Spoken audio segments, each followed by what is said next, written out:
नमस्कार, स्वागत है आपका EN हिंदी पर। आज है 26 मार्च 2022 और हिमाचल प्रदेश की आज की सबसे बड़ी खबरें हम आपके लिए लेकर आए हैं।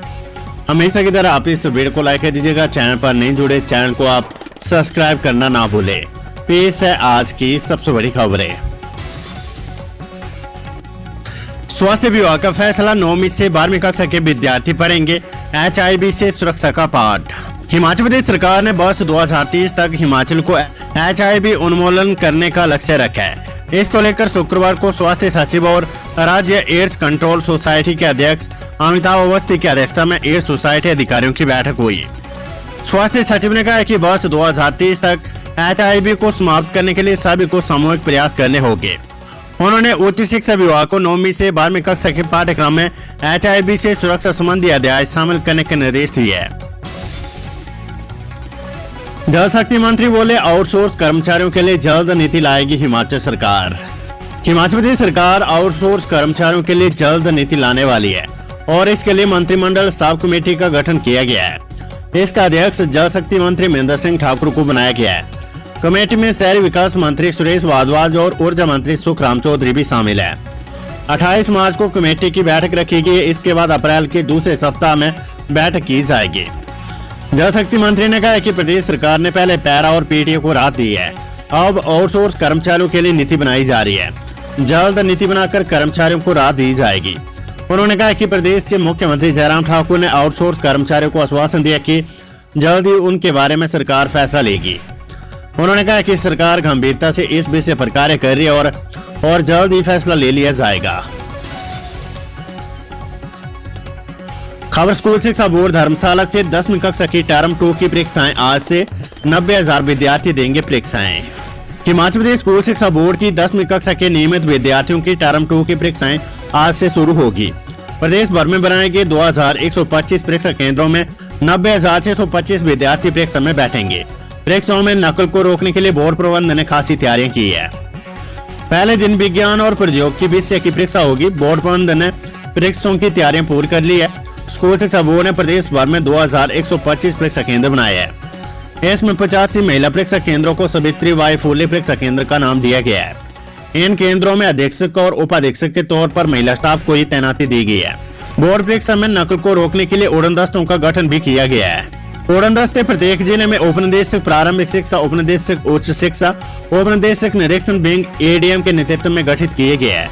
इसके अलावा बोर्ड परीक्षाओं के लिए नियंत्रण कक्ष भी स्थापित किया गया है। इधर शनिवार को जमा 2 कक्षा की फिजिक्स और राजनीतिक शास्त्र की परीक्षा होगी।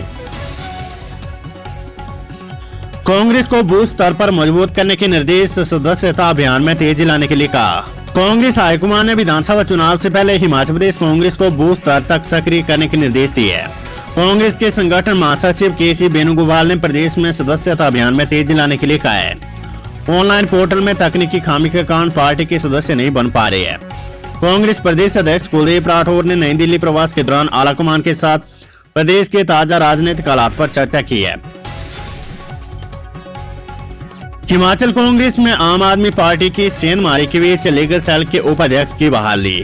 हिमाचल प्रदेश कांग्रेस में आम आदमी पार्टी की सेंधमारी के बीच प्रदेश कांग्रेस लीगल सेल के उपाध्यक्ष देवेंद्र भट्ट की पार्टी में बहाली कर दी गई है। भट्ट पर शिमला में पूर्व मंत्री स्वर्गीय GS वाली के पोस्टर फाड़ने का आरोप था। राजीव भवन में पोस्टर फाड़ने के वीडियो सोशल मीडिया पर वायरल हुए थे। इसके बाद अनुशासनात्मक कार्यवाही करते हुए देवेंद्र को पार्टी से बाहर कर दिया गया था। प्रदेश कांग्रेस के संगठन महासचिव रजनीश किमटा ने बहाली आदेश को लेकर पत्र जारी किया है। और हाईकोर्ट से अंशकालिक से करवाया चपरासी का काम, ज्यादा काम के देने होंगे 2 लाख रुपए। हिमाचल हाईकोर्ट ने समान काम के लिए समान वेतन और नियमितीकरण की मांग को लेकर दायर याचिका का निपटारा करते हुए सामान्य ड्यूटी घंटों से अधिक काम लेने पर याचिकाकर्ता सुधा देवी को 2 लाख रुपए अतिरिक्त देने के आदेश दिए। मुख्य न्यायाधीश मोहम्मद रफीक और न्यायाधीश जोत्सना रिवाल्डो की खंडपीठ ने तत्कालीन प्रशासनिक ट्रिब्यूनल के आदेशों को रद्द करते हुए फैसला सुनाया है।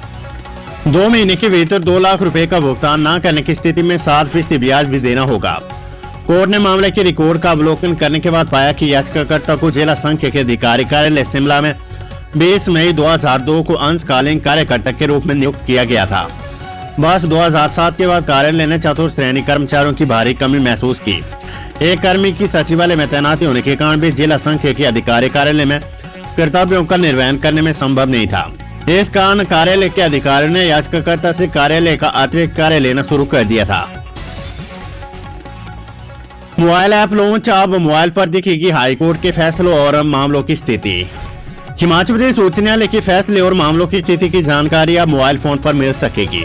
शुक्रवार को मुख्य न्यायाधीश मोहम्मद रफीक ने एंड्रॉयड आधारित मोबाइल एप्लीकेशन लॉन्च की है। मुख्य न्यायाधीश ने कहा कि रजिस्ट्री की कंप्यूटर शाखा ने NIC के वैज्ञानिकों के सहयोग से हिमाचल प्रदेश के उच्च न्यायालय के लिए एंड्रॉयड आधारित मोबाइल एप्लीकेशन विकसित की है। इसमें एडवोकेट, निर्देशिका, मामलों की स्थिति, निर्णय और आदेश जैसी उन्नत सुविधाएं उपलब्ध है। इसमें बाद सूची, डिजिटल डिस्प्ले, मुफ्त टेक्स्ट सर्च, ई-गेट पास, मेरी डायरी, महत्वपूर्ण निर्णय और जिला न्यायालयों की वेबसाइटों के लिंक जैसे कई विकल्पों के साथ खोजने जैसी सुविधा उपलब्ध है। उन्होंने कहा कि अनूठी विशेषताओं वाले इस मोबाइल ऐप से अधिवक्ताओं, वादियों और आम जनता को लाभ होगा। UPSC की पूर्व ज्वाइंट सेक्रेटरी कुसुम भारद्वाज आम आदमी पार्टी में शामिल। हिमाचल प्रदेश के जिला कांगड़ा के नगरोटा से एक और बड़ा नाम आम आदमी पार्टी में शामिल हो गया है। अरविंद केजरीवाल की नीतियों से प्रभावित होकर पूर्व ज्वाइंट सेक्रेटरी UPSC कुसुम भारद्वाज ने शुक्रवार को दिल्ली विधानसभा में पार्टी में शामिल हुई है। सह प्रभारी रत्नेश गुप्ता ने उन्हें आम आदमी पार्टी में स्वागत के साथ ज्वाइन करवाया। राजस्व रिकॉर्ड से हटेंगे टोडरमल के जमाने से प्रचलित उर्दू फारसी के जटिल शब्द। 16वीं सदी में अकबर के राजस्व मंत्री राजा टोडरमल के इजाद किए हुए उर्दू और फारसी के भारी भरकम शब्द अब राजस्व विभाग के रिकॉर्ड से हटाए जाएंगे। राजस्व अधिकारियों व आमजन के लिए सिरदर्द बने इन शब्दों को समझने में आ रही कठिनाई को देखते हुए प्रदेश राजस्व विभाग ने निर्णय लिया है। सरकार ने आम आदमी को समझ आने वाली राजस्व शब्दावली तैयार करने के लिए एक विशेषज्ञ समिति की तैनाती कर दी है। समिति के सदस्य जल्द ही राजस्व शब्दावली तैयार कर इसे राजस्व विभाग के सुपुर्द कर देंगे। हिमाचल में 4 दिन मौसम रहेगा साफ, ऊना में 36 डिग्री तक पहुंचा अधिकतम तापमान। हिमाचल प्रदेश में मौसम साफ होते ही पारा फिर चढ़ना शुरू हो गया है। शुक्रवार को राजधानी शिमला सहित प्रदेश के सभी क्षेत्रों में धूप खिली रही। ऊना में अधिकतम तापमान 36 डिग्री सेल्सियस दर्ज हुआ है। मौसम विज्ञान केंद्र शिमला ने 29 मार्च तक पूरे प्रदेश में मौसम साफ बने रहने की संभावना जताई है। खबर हिमाचल हाईकोर्ट से। हाईकोर्ट ने पूछा, शास्त्री भर्ती के नियमों में कब तक होगा संशोधन, शपथ पत्र दे मुख्य सचिव। शास्त्री अध्यापकों की नियुक्तियों से जुड़े मामले में शिक्षा विभाग ने हिमाचल प्रदेश उच्च न्यायालय को बताया कि वर्ष 2012 से 23 सितंबर 2018 तक 544 शास्त्री अध्यापकों को बिना BEd डिग्री के नियुक्त किया गया था। वर्ष 2018 के बाद 423 शास्त्री अध्यापकों की नियुक्ति की गई। शिक्षा विभाग ये नहीं बता पाया कि ये 423 अध्यापक DLED अथवा BEd जैसी जरूरी योग्यता को पूरा करते या नहीं। विभाग ये भी बताने में असफल रहा है कि प्रदेश में शास्त्री पदों से जुड़े भर्ती नियमों को NCET की ओर से 29 जुलाई 2011 को अधिसूचित नियमों के अनुसार कब तक संशोधित कर लिया। मुख्य न्यायाधीश मोहम्मद रफीक और न्यायाधीश ज्योत्सना रिवालदुआ की खंडपीठ ने आश्चर्य जताते हुए कहा कि एक दशक बीत जाने पर भी 29 जुलाई 2011 को NCET की ओर से जारी अधिसूचना के अनुसार भारतीय नियमों में संशोधन नहीं किया गया। मुख्य सचिव को शपथ पत्र के माध्यम से कोर्ट को ये बताने का आदेश दिए कि राज्य सरकार कब तक भारतीय नियमों में NCET के नियमों अनुसार संशोधन करेगी। मुख्यमंत्री को भेजा चेतावनी पत्र। 29 अप्रैल को शिमला में भिंडरावाला के झंडे फहराने की धमकी। सिख फॉर जस्टिस संस्था के अध्यक्ष गुरुपतवंत सिंह पुन्नू ने मुख्यमंत्री जयराम ठाकुर को चेतावनी पत्र भेजते हुए 29 अप्रैल को शिमला में भिंडरावाला और खालिस्तान के झंडे फहराने की धमकी दी है। शुक्रवार को कई पत्रकारों को जारी ईमेल के माध्यम से पन्नू ने हिमाचल में भिंडरावाले की फोटो और खालिस्तानी झंडे लगी गाड़ियों को रोकने पर ऐतराज जताया है। उन्होंने कहा कि वर्ष 1966 तक शिमला पंजाब की राजधानी रही है। ऐसे में सिखों के हक वापस लेने के लिए शिमला से शुरुआत की जाएगी। बड़ी उपलब्धि, राष्ट्रीय शहरी आजीविका मिशन संचालन में हिमाचल प्रदेश अव्वल। दीनदयाल अंत्योदय योजना के तहत राष्ट्रीय शहरी आजीविका मिशन के सफल संचालन के लिए उत्तरी पूर्व क्षेत्र और हिमालयन 10 राज्यों की श्रेणी में हिमाचल प्रदेश ने पहला स्थान हासिल किया है। ये तीसरा मौका है जब हिमाचल प्रदेश पहले स्थान पर आया है। वर्ष 2018-19 और 19-20 में भी प्रथम पुरस्कार प्राप्त हुआ था। पुरस्कार स्वरूप में भारत सरकार की ओर से हिमाचल को 5 करोड़ रुपए का अतिरिक्त अनुदान दिया गया है। शहरी विकास मंत्री सुरेश भारद्वाज ने बताया कि राष्ट्रीय शहरी आजीविका मिशन के तहत शहरी गरीबों के स्वयं सहायता समूह का गठन कर सदस्यों का सामाजिक और आर्थिक विकास किया जा रहा है। स्वयं सहायता समूह के गठन के 3 माह बाद 10,000 रुपए रिवॉल्विंग फंड दिया जा रहा है। अब ट्रक ऑपरेटरों को झटका, एसआरटी पर लगाया 5% सेस, टोकन टैक्स की छूट भी बंद। सरकार ने अब एसआरटी विशेष पथ कर पर 5% सेस लगाकर मंदी की मार झेले ट्रक संचालकों पर कर का बोझ ला दिया है। यही नहीं, एक साथ टोकन टैक्स जमा कराने वाले वाहन चालकों को मिलने वाली छूट भी बंद कर दी है। वाहन चालकों ने सरकार के इस फैसले का विरोध किया है। सरकार ने गुड्स टैक्स को अब परिवहन विभाग के अधीन कर उसे एसआरटी में बदल दिया है। हिमाचल प्रदेश में 60 यूनिट तक मासिक बिजली की खपत करने वाले घरेलू उपभोक्ताओं को मई से बिजली बिल नहीं आएंगे। 125 यूनिट तक ₹1 की दर से उपभोक्ताओं को बिजली बिल आएगा। प्रदेश में 1 अप्रैल से ये व्यवस्था शुरू होगी।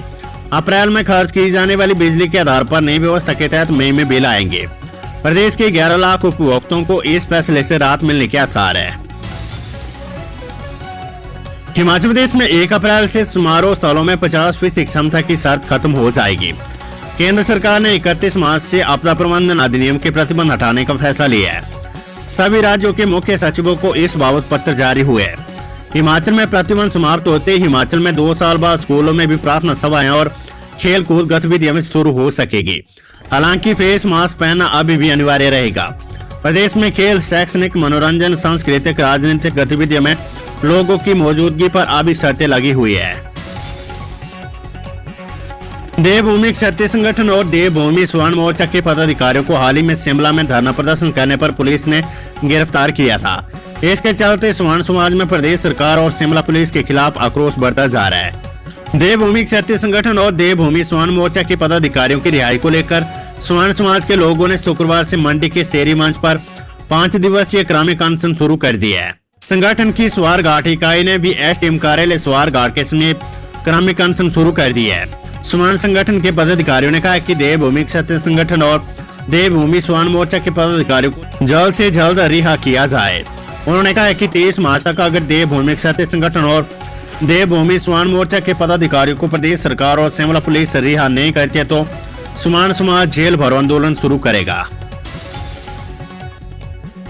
बैठक में फैसला, अवैध कटान, खनन और अतिक्रमण रोकने के लिए होगा ड्रोन कैमरों का इस्तेमाल। मुख्य सचिव राम सुवर्ण सिंह ने अधिकारियों को निर्देश दिए कि वनों में हो रहे अवैध कटान, अवैध खनन, अतिक्रमण पर निगरानी के लिए ड्रोन कैमरों का इस्तेमाल करें।